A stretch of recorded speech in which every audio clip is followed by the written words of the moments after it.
In just a moment, you'll hear James Stewart as the six-shooter, just one of the many fine programs brought to you Sundays on NBC.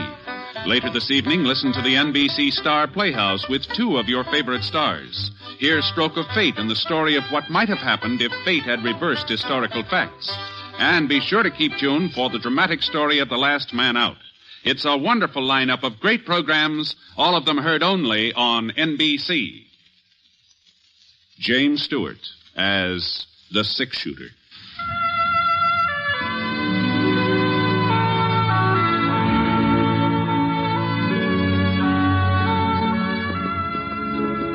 The man in the saddle is angular and long-legged. His skin is sun-dyed brown. The gun in his holster is gray steel and rainbow mother of pearl, its handle unmarked.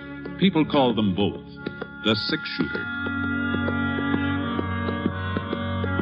The NBC Radio Network presents James Stewart as the six-shooter, a transcribed series of radio dramas based on the life of Britt Ponsett, the Texas plainsman who wandered through the Western Territories, leaving behind a trail of still-remembered legends.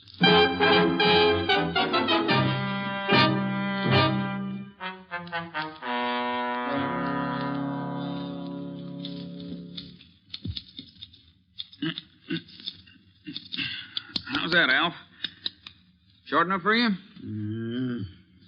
I asked you if it was short enough for you. Well, give me the mirror so I can take a look. There you are. Well?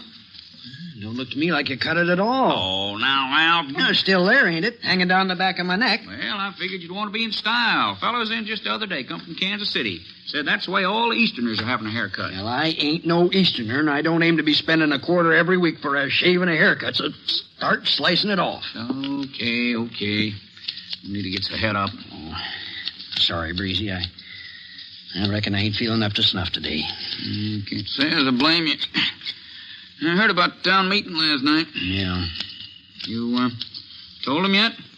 I don't see why everybody's in such a rush all of a sudden.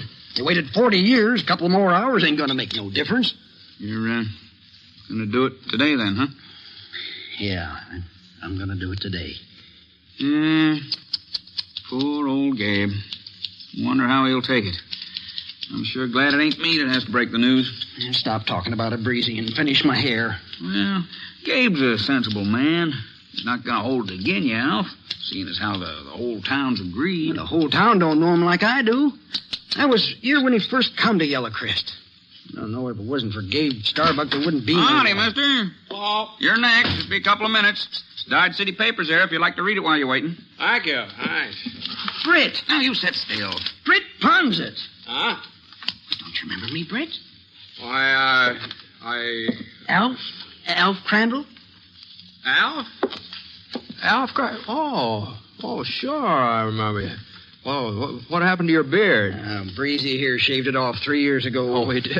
Yeah. A couple of the boys paid him to do it while I was asleep in the chair. Is that so? I ain't never forgiven you for that, Breezy. You could have growed it back, Alf. Well, it wouldn't have been the same.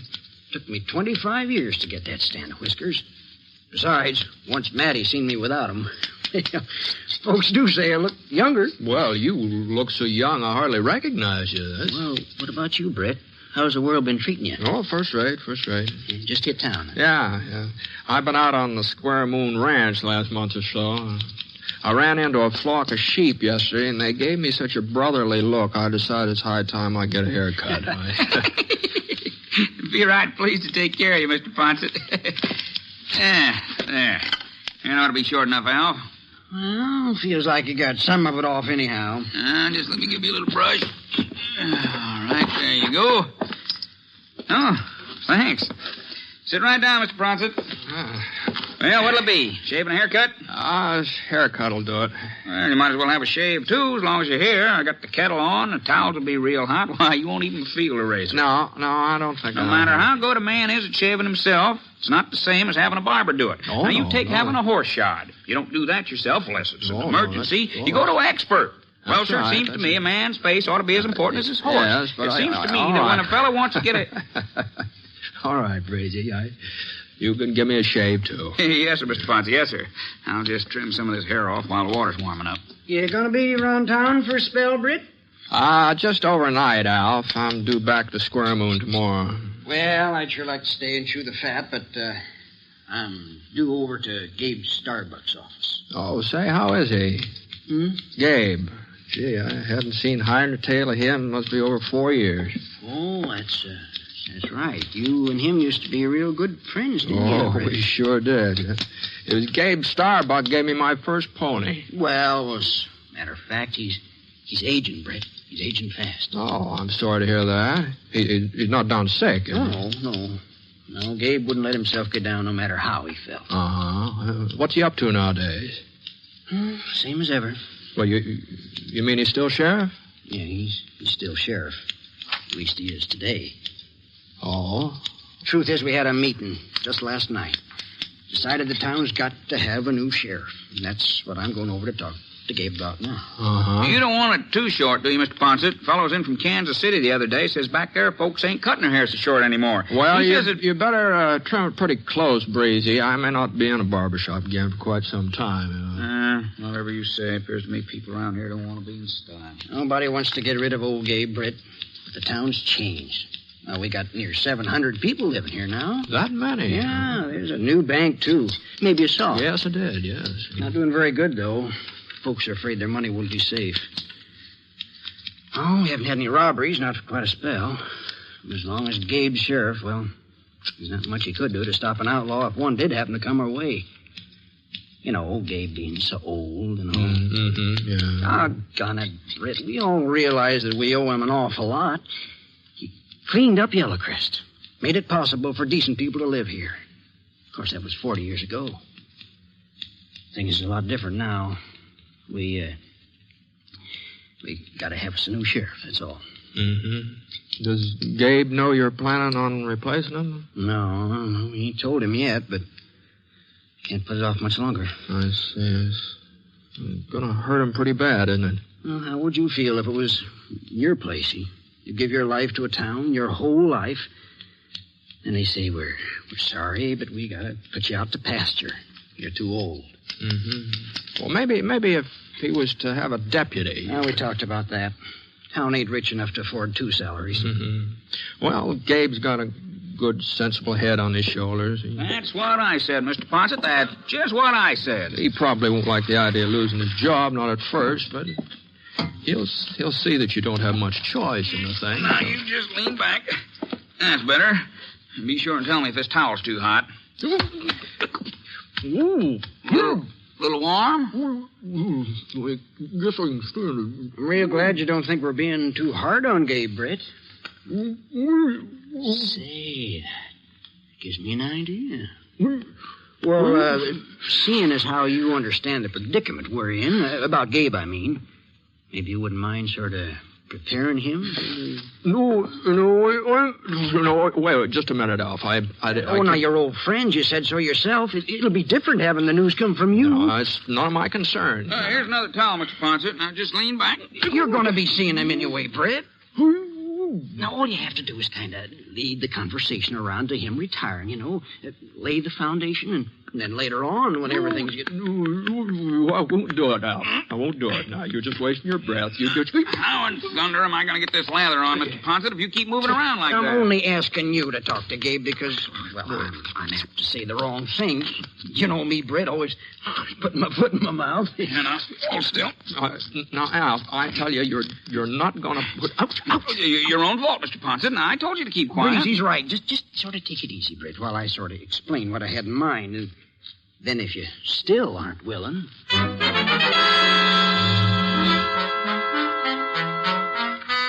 Well, between the shaving and the hot towels and Al harping at me, well, not that I agreed to tell Gabe the town was getting a new sheriff. I didn't agree to that, mind you, but all I said was that I'd sort of feel him out, see how the land was lying.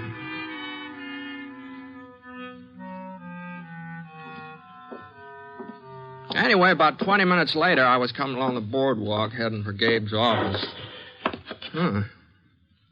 Well, it sure sounded like shooting to me. When I looked around, nobody seemed to be paying any attention. What's that? The fellows arguing politics over the post office steps, they didn't even stop to take a breath. And the ladies in Johnson's Mercantile, they went right on measuring yardage like they hadn't even heard it. Well, I was pretty sure where it was coming from now. It was right behind the sheriff's office. I opened the front door. No sign of Gabe. No sign of anybody, for that matter. And, then I saw him. Right through the back window. And I saw why folks hadn't been very upset about the gunfire. Gabe was having himself a little target practice out there, aiming at a tin can sitting on a pile of lumber. It had just been 4 years since I'd seen him last, but he looked good 10 years older. Smaller, too. He kind of shrunk and bent over with thin yellow-gray hair and long, bony arms that didn't seem to have much meat on them. Yeah, he sure wasn't having much luck hitting that tin can, either. Hello, Gabe. Who? No, it's Brett Pawson. Brett? Well, I'll be doggone. Well, it's sure good to see you. For a second there, I didn't recognize you. The sun got my eyes. Blinded me, the sun. Sure. How are you, Gabe? Well, never better. Never felt better in my life. Glad to hear it. Well, I was just doing a little shooting. Yeah, I saw you. Well, not that I need any practice, you understand, Britt. But I was worried about one of my guns. I think it throws a little to the left. I say. Yeah, that's why I missed my last shot. I guess you saw me miss it. Oh, well, a man can't hit anything if his gun's not working. Yeah. Well, let's go inside where we can sit down and have us a talk. Fine. Yeah. Well, you're looking good, Britt. Real good. Oh, well, a little older, maybe. Well, I guess that happens to all of us, doesn't it? Oh, I don't know. Man's only as old as he feels. Uh-huh. Yeah. Just take that chair, Britt, over there. Oh, thanks. Yeah. I'll sit by the window here, where I can keep an eye out on the street. Yeah, I was kind of surprised to hear that you're still sheriff, Gabe. Don't see why it should have surprised you. Well, you must be getting along, Gabe. Well, I'm 64, Britt. 64 last spring. Now, Gabe. Well, might be 65. The family never kept no record. But I ain't no older than that. No. Don't look no older. No. Do I? Oh, no. Huh. You still living alone? Well, of course I'm still living alone. You think I need a keeper or something? Oh, no, I was just wondering if you ever got a hold of that ranch you used to talk about, that's all. You remember? Ranch? Yeah, don't you remember that? When I was a kid, you always said someday you're going to have a ranch. After you'd retired from being sheriff, of course. Oh, I still aim to do it. When the time comes, of course, there ain't no sense in thinking about it now. Oh? No. Yellowcrest is growing, Britt. Growing fast. That's when the town needs law and order the most. When it's busting its britches. And seeing as how I'm the only experienced lawman in these parts, well, it's my duty to stay on the job. I owe it to the folks here. Why, if I was even to think about retiring, well, they just wouldn't know what to do. They'd be plumb helpless. Well, I ain't got no choice, Britt. You know how it is. Sure, Gabe. I know.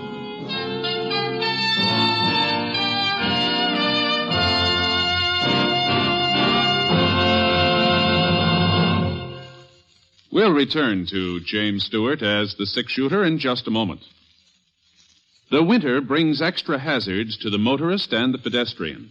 Longer hours of darkness, poor visibility caused by snow, rain, and fog, and slippery streets call for extra caution. The National Safety Council urges that for safety, every motorist should always adjust speed to road and weather conditions. Keep the windshield clear. Never slam on your brakes if the road is wet or slippery. Pump them slowly to slow down or stop. Use tire chains on snow and ice. And keep a safe distance between your car and the one ahead. Guard against that one accident that might take your life or ruin it.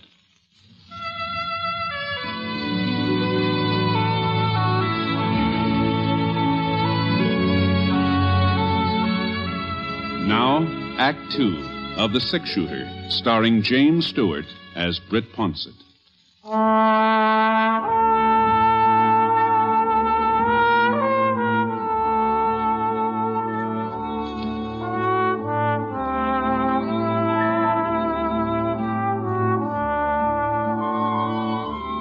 We had a long talk, Gabe and me, sitting there in the office watching the wagons creak along outside the window. I guess we about covered everything. Hopes we'd known, old times. The only thing we didn't discuss was Gabe's retiring from sheriff. Anyhow, after I left him, I had supper and took a little stroll. Oh, it must have been about 9 o'clock when I got settled down for the night in my room in the Parker Hotel. The bed was real comfortable, a lot softer than those bunks out at Square Moon Ranch. Maybe that's why I had so much trouble dropping off to sleep. Yeah? Yeah, who is it? Alf Crandall.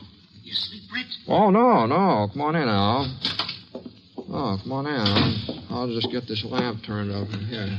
There we are. I didn't mean to wake you. Ned Parker told me you only turned in a few minutes ago. Yeah, I'll pull up a chair. Yeah, thanks. You know, I was looking for you this evening after supper. Well, I went for a walk. Oh? You were right, Alf. Yellow Crest sure has changed. That's a fine new church going up there by the creek. Yeah. Well, what I wanted to find out, Bet, was whether you talked Lots to of Gabe new buildings over south, too. Mighty fancy houses there. Some of them look like they're going to be 2 stories high. Brett. Over there. Yeah? How'd he take it? Why, how did he take what? Oh, you mean Gabe? Well, who else would I mean? Well? Well, I didn't tell him, Alf. Huh? I told you I couldn't do it. I just couldn't do it. I don't blame you, Britt. I shouldn't have asked you in the first place. It was my job.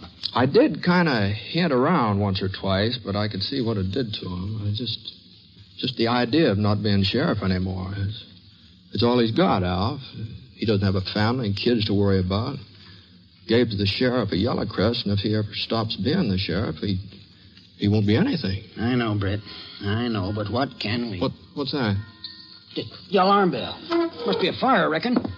There's Mark Fawcett running down the street there. He'll know.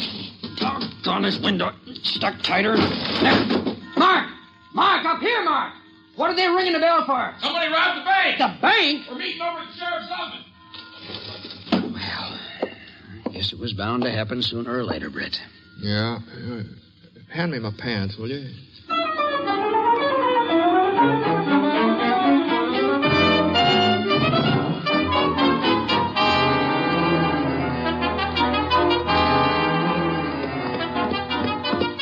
The bell was still ringing when Alf and I rode up to Gabe's office. Everybody in town must have heard of it by now. There were 10 or 12 men standing around the streets, others coming up from all directions. Gabe was standing right by his horse, right in the middle of things, taking charge. Well, there wasn't much doubt about it. He was still sheriff of Yellow Crest. Britt, you boys know Britt Ponsett, don't you? Yeah, what happened, Gabe? Well, it was just an accident. I seen him. An accident, pure and simple. They was riding out of the alley from behind the bank, giving the horses a spur. Couldn't get a look at their faces, but the way they was riding, that made me suspicious. Uh-huh. So I thought maybe I ought to see if everything was all right at the bank. Went around to check. Back door was broke open, wide open. People scattered around inside. Jim Waterby's over there now trying to find out how much they took. Didn't try to follow them, the outlaws. Well, they was gone before I knew they was outlaws. Before I knew for certain, that is. But I seen which way they headed. East. That don't make sense, Gabe. They'd have to cross the Salt Flats if they went east. Sure they was. That's the way they went. Right toward the flats. Well, you must have been seeing things. Man, to be a fool to strike out that way. 200 miles without a water hole. Oh, I bet they turned off, went up in them hills. Well, I'm the one who seen them, ain't I? $2,500, Gabe. That's what they stole. Oh, that's so, Jim. Sack of gold and a sack of currency. 2,500 as close as I can figure it. Well, boys, let's see if we can pick up the trail. Easy, Rusty, easy. Still determined to chase them out onto them flats. Yeah, we want to catch them, don't we? If we do, we got to use our heads, Gabe. Men smart enough to rob that bank ain't going to take a chance on dying out there in that salt. They'd go for the hills. Mark is right, Gabe. You tell me I can't believe my own eyes? Well, it was pretty dark.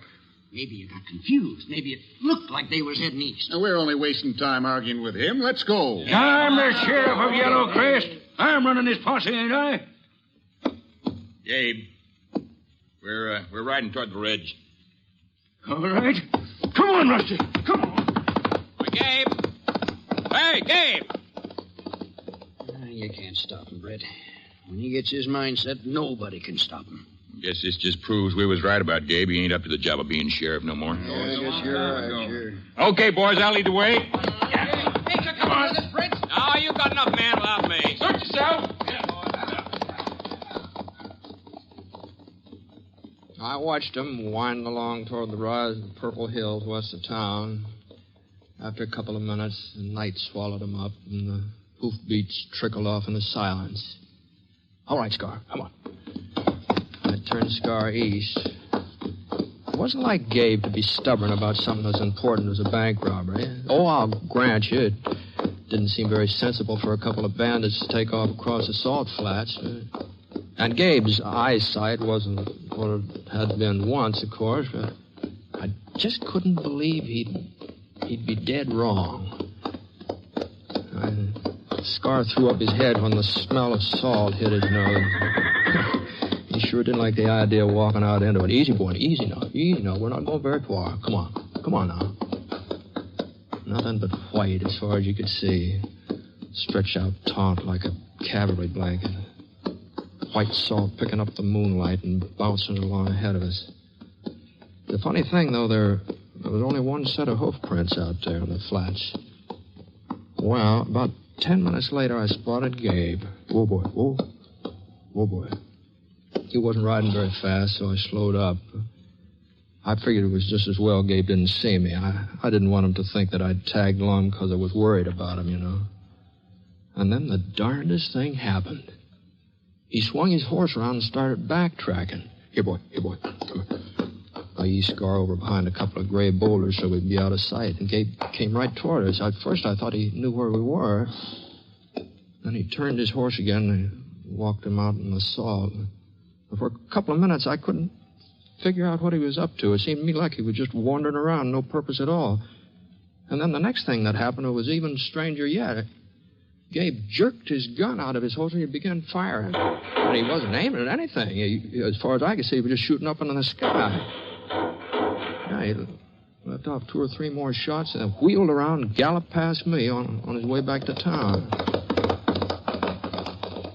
And I saw him reach in his saddlebags and bring out a couple of cloth sacks and hook them over his saddle horn. They were the kind of sacks banks used for carrying money. Well, there just wasn't any doubt about it now. The story of that bank robbery was something Gabe had made up out of whole cloth. Oh, somebody had broken into the bank, all right. It wasn't an outlaw, though. It was Gabe. Well, I waited, maybe 15 minutes. And then I heard the alarm bell start off again.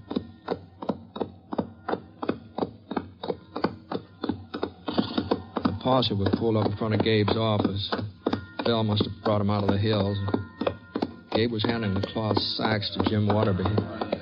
I pulled up just in time to hear the tail end of what he was saying. I ain't sure I hit him, you understand. This gun of mine's been thrown a bit to the left lately. But when I started shooting, they dropped these here bags and went galloping off. By the time I stopped to pick up the money, I reckon that's what's in them, well, them outlaws was just plumb out of sight. Yes, sir. I figured there wasn't much need of chasing them no further. Like as not, they'll never make it cross the salt anyway. Now, you did right, Gabe. Yeah. And it looks like it's all here. Every cent. Hey, Britt, you hear what happened? Gabe caught up with the bandits, shot it out with them, and brung back what they stole. Did he? Yeah. That don't seem possible. Them having a head start and all. Well, you know Rusty when I give him his head. Well, maybe the bandits was lost. Maybe they didn't know about them flats. Yeah, I reckon they didn't. I reckon that's it. If they knew where the bank was, they'd know about that salt. Yeah, that's right. What are you getting at, Mark? I don't know. There's something funny about this. There's 2 of them, you said, huh? Yeah, that's right. 2 of them against you? Well, what's so funny about that? Many's the time I shot it out with more than 2 men. Let's ride out there, boys, and have a look around. Well, whatever you say, Mark. Sure. Hold on a minute. I think maybe I can save you a trip. Huh? The fact is, I was following Gabe. Yeah, I followed him right out on the flats. What?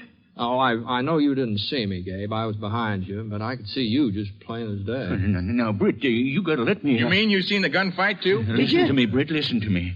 Was he telling the truth, Britt? Yeah, that's right, was it? Well, I'll tell you one thing. I never saw a fight like that before, not my whole life. Britt. What about the bandits, Brett? You get a chance to recognize them? No, I'm afraid I didn't. You didn't stick around, eh? Once Gabe started shooting? No, Well, as a matter of fact, when Gabe was through shooting, well, it was like they hadn't even been there. No. I'll be darned. Mm-hmm.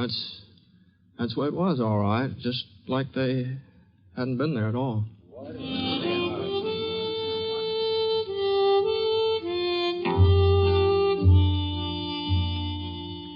I don't know how Gabe had found out that the town was talking about having a new sheriff. I guess he sort of sensed it, the way folks have been acting. Of course, after this hold-up, well, they figured out maybe they could afford giving him a deputy. Jim Waterby, that's the banker. He put up part of the money, and then they didn't have much trouble raising the rest. I had a little talk with Gabe just before I left town.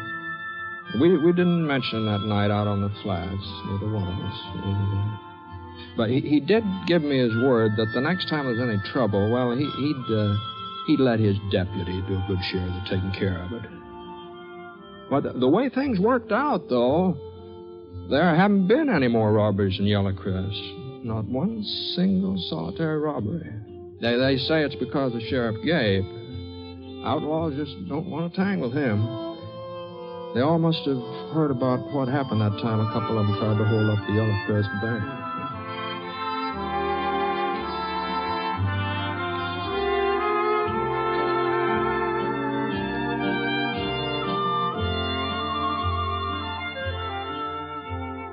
I wonder if you really know how much good you're doing every time you buy Christmas seals. Well, let me tell you something. Something I think will amaze you. It's simply this. Over 6 million lives have been saved in the fight against tuberculosis since the first Christmas seal was sold. In other words, what you actually buy when you buy Christmas seals is priceless protection for yourself, your family, and your community. So, please answer your Christmas seal letter today.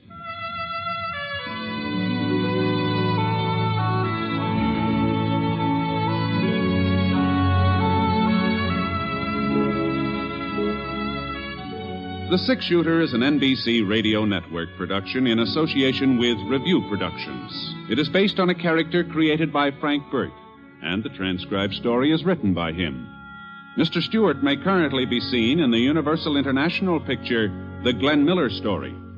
Others in the cast were Herb Vigran, John Stevenson, Lamont Johnson, Dal McKennon, and Old Gabe was played by Bill Johnstone. Special music for this program was by Basil Adlam, and the entire production is under the direction of Jack Johnstone. All characters and incidents were fictitious, and any resemblance to actual characters or incidents is purely coincidental. And now, from all of us who each week bring you the Six Shooter, a special salute to NBC-affiliated station WGBF, Evansville, Indiana, on the occasion of their 30th anniversary. Happy anniversary, WGBF, and best wishes to all of your listeners. This is Hal Gibney speaking.